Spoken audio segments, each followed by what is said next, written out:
আসসালামু আলাইকুম। মিজানুর রহমান ভাবুগুড়ে। আজকে আমি আপনাদেরকে বাংলাদেশের বৃহত্তর ফরিদপুর জেলার আকর্ষণীয় পার্ক ফান প্যারাডাইস পার্ক, সেই পার্ক সম্পর্কে তথ্য দিব। মিজানুর রহমান ভাবুগুড়ের সঙ্গে থাকুন এবং আমাদের এই চ্যানেলটিকে সাবস্ক্রাইব করুন। ফরিদপুর শহর থেকে ফান প্যারাডাইস পার্কটি প্রায় 10 কিলোমিটার দূরে দুলদি রেলগেট নামক স্থানে হাইওয়ের ঠিক পাশে অবস্থিত। এই পার্কটি মামুন গ্রুপের একটি প্রতিষ্ঠান। এটি ফরিদপুরের একটি পিকনিক স্পট হিসেবেও অনেকেই জেনে থাকে। আর ভ্রমণপ্রেমীদের কাছে ফান প্যারাডাইস পার্কটি ফরিদপুরের একটি মনোমুগ্ধকর ট্যুরিস্ট স্পট হিসেবে পরিচিত।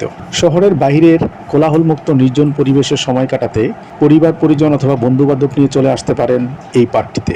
Fun paradise park and resort ফরিদপুরবাসীর জন্য নির্মল বিনোদন কেন্দ্র এবং আকর্ষণীয় স্থান। শ্যামল অরণ্যের মাঝে হারিয়ে যেতে কার না মন চায়। ঠিক এই পার্কে গেলে আপনাকে হারিয়ে যেতে হবে গহীন সবুজ প্রকৃতির মাঝে, যেখানে আপনি আপনার পরিবার পরিজনদের নিয়ে ঘুরে আসতে পারেন শান্তিতে। তাই মন স্থির করে ঘুরে আসতে পারেন এই ফান প্যারাডাইসটিতে। শত ব্যস্ততা শত কাজ ছেড়ে ঘুরে যেতে পারেন ফান প্যারাডাইস পার্কে। সব ব্যস্ততার ফাঁকে মনটাকে একটু সবুজের সমারোহে কিছু সময় ব্যস্ত রাখতে চাইলে চলে আসতে পারেন এই পার্কে। তাই দেরি না করে ঘুরে আসুন ফান প্যারাডাইস পার্ক এবং রিসোর্টে। জয়দেবপুর, শিবরামপুর, ফরিদপুর নামক স্থানে হাইওয়ের ঠিক পাশেই এই পার্কটি অবস্থিত। ফান প্যারাডাইস পার্কের আয়তন 40 একরের চাইতে বেশি। এটি স্থাপন করা হয় 2019 সালে। এর রাইড সংখ্যা 5টিরও অধিক।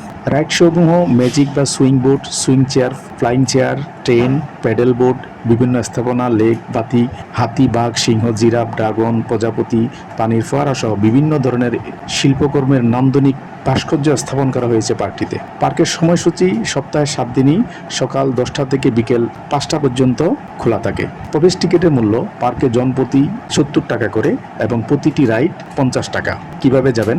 বাংলাদেশের যে কোনো জায়গা থেকে আপনাকে প্রথমে ফরিদপুর আসতে হবে।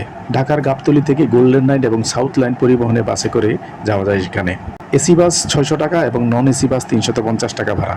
এই দুটো বাস চেয়ার কোচ। এছাড়া নর্মাল বাস রয়েছে সাউথ লাইন, কম্পোর্ট লাইন, সুবর্ণ পরিবহন সহ আরও অসংখ্য পরিবহন।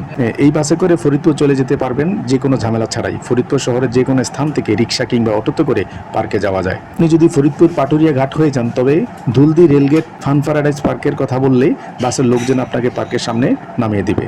থাকবেন কোথায়? আপনারা যারা ভ্রমণকারী রয়েছেন তাদের থাকার জন্য রয়েছে বিভিন্ন আবাসিক হোটেল। ফরিদপুরের নতুন এবং পুরাতন বাস স্ট্যান্ড এবং এর আশেপাশে রয়েছে আবাসিক হোটেলগুলো। আবাসিক হোটেলের সর্বনিম্ন ভাড়া 200 টাকা, সর্বোচ্চ 1500 টাকা। আবাসিক হোটেলগুলোতে সকল ধরনের বেডের মান সিঙ্গেল, ডবল উভয় রয়েছে। ফরিদপুর খাওয়ার জন্য বিভিন্ন মানের খাবারের হোটেল রয়েছে। ফরিদপুরে বাস স্ট্যান্ড মানে ফরিদপুর শিশু পার্কের পাশে কয়েকটি খাবার হোটেল রয়েছে। আর যদি একটু কষ্ট করে ফরিদপুর নিউ মার্কেটের কাছে চলে যান তবে পেয়ে যাবেন আরও অনেক হোটেল।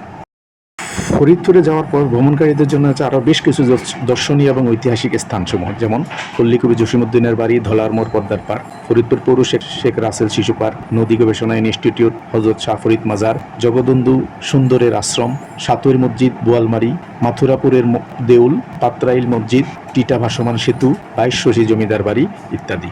এই হলো এই ফান প্যারাডাইস সম্পর্কে একটি সংক্ষিপ্ত বর্ণনা। আশা করি আমাদের এই ভিডিও আপনাদের ভালো লাগবে। যদি আমাদের এই ভিডিওটি ভালো লাগে তাহলে আমরা সফল হয়েছি বলে মনে করব এবং আমাদের ভিডিওটিকে লাইক করার জন্য, কমেন্ট করার জন্য অনুরোধ করব। পাশাপাশি মিজানুর রহমান ভবগুড়ে চ্যানেলটিকে সাবস্ক্রাইব করার জন্য বিশেষভাবে অনুরোধ করব। ধন্যবাদ সবাইকে। ভালো থাকেন, নিরাপদে থাকেন। আল্লাহ হাফেজ।